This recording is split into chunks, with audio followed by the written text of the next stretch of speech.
Introduction. The Rule of Law. On February 20th, 2014, Russia invaded Ukraine, a sovereign nation in Eastern Europe. In seeking to assume partial dominion over the second-largest country by land in Europe and the largest located entirely within the continent, Russian President Vladimir Putin had cause to apprehend a dramatic response from the United States, particularly if Democrat Hillary Clinton won the U.S. presidency in 2016. If Proof of Collusion, the first book in the trilogy that Proof of Corruption concludes, detailed Putin's anti-Clinton, pro-Donald Trump interference in the 2016 election, and if the second book in the trilogy, Proof of Conspiracy, described attempts by Trump and Putin and their agents to partner on geopolitical schemes involving Saudi Arabia and the United Arab Emirates, UAE, the book you are now listening to concludes the trilogy by telling the story of how Putin came to see Trump's 2020 re-election as every bit as important to the Kremlin's global adventurism as Russia's 2016 election interference had been.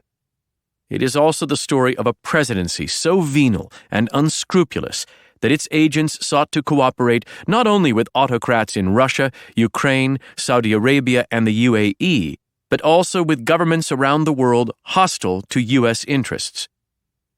This is the big picture: sprawling, complex, untidy.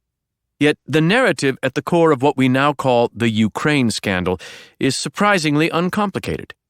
It is admirably summarized by a New York Times editorial calling for the impeachment of the president. President Donald Trump abused the power of his office, wrote the Times editorial board in December 2019, by strong-arming Ukraine, a vulnerable ally, holding up hundreds of millions of dollars in military aid until it agreed to help him influence the 2020 election by digging up dirt on a political rival. For those who read about the Trump-Russia scandal in Proof of Collusion, this fact pattern is familiar.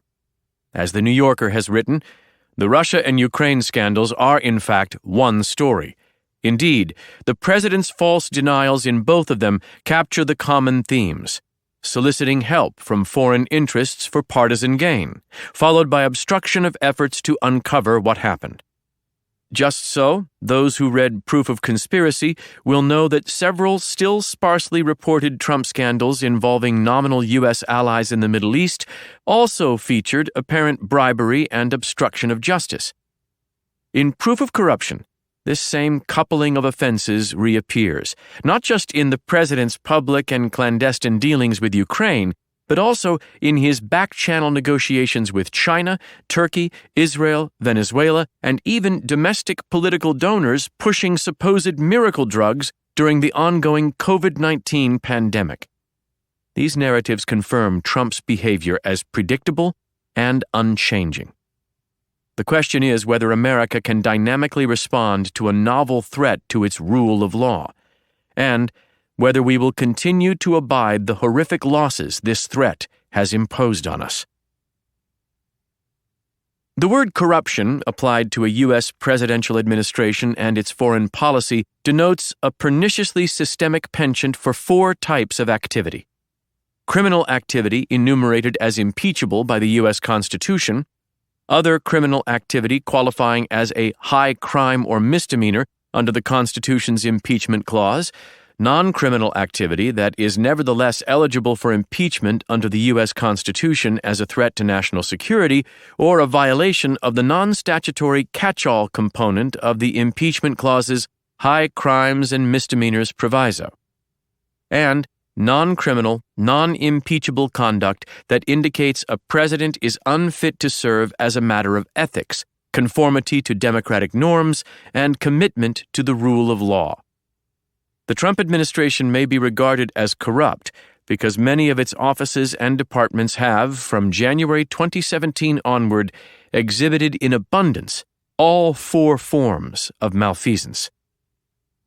If the impeachment and trial of President Bill Clinton in the late 1990s ultimately focused on conduct unrelated to the president's execution of his official duties, President Trump's impeachment and trial could not have been more intimately concerned with the responsibilities of the nation's highest office and the federal statutes that ensure politicians remain faithful to voters. The criminal statutes in play in the narrative this book unfolds include the following: bribery, extortion, illegal solicitation of foreign campaign donations, obstruction of justice, wire fraud, bank fraud, conspiracy, aiding and abetting, witness tampering, making false statements to Congress or federal law enforcement, perjury, the Logan Act, and the Hatch Act. Non-criminal impeachable offenses appearing in the narrative include abuse of power, obstruction of Congress, violations of the presidential oath of office, and breaches of the Constitution's emoluments clause.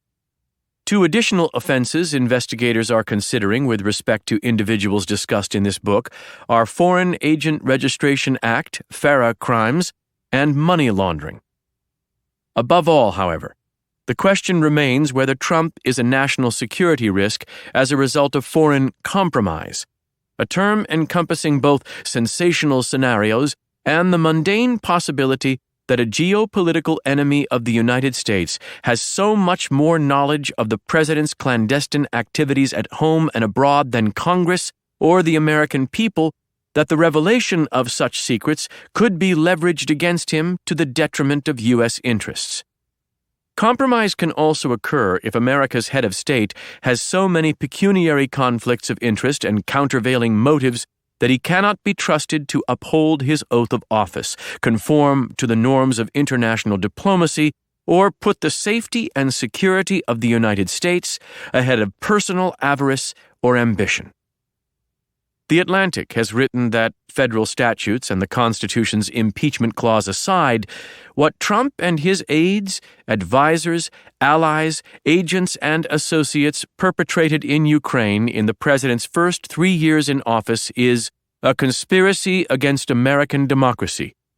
Fearing that the 2016 election was a fluke in which Trump prevailed only because of a successful Russian hacking and disinformation campaign, and because of a last-minute intervention on Trump's behalf by the very national security state Trump defenders supposedly loathe, Trump and his advisors sought to rig the 2020 election by forcing a foreign country to implicate the then Democratic frontrunner in a crime that did not take place.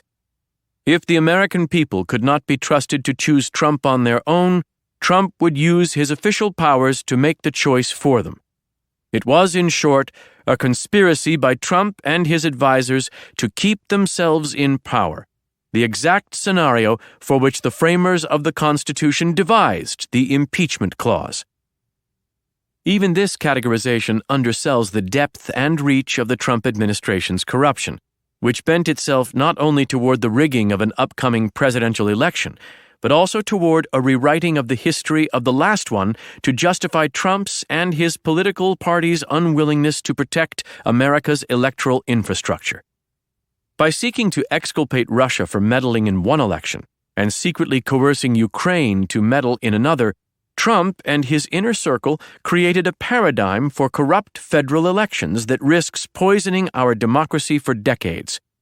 Still worse, by launching a rhetorical war on our European allies, our intelligence agencies, federal law enforcement, our system of justice, and even the maxim that says domestic politics ends at the water's edge, Trump has threatened to burn vital components of America's superstructure to the ground if the nation does not bend to his caprice and venality.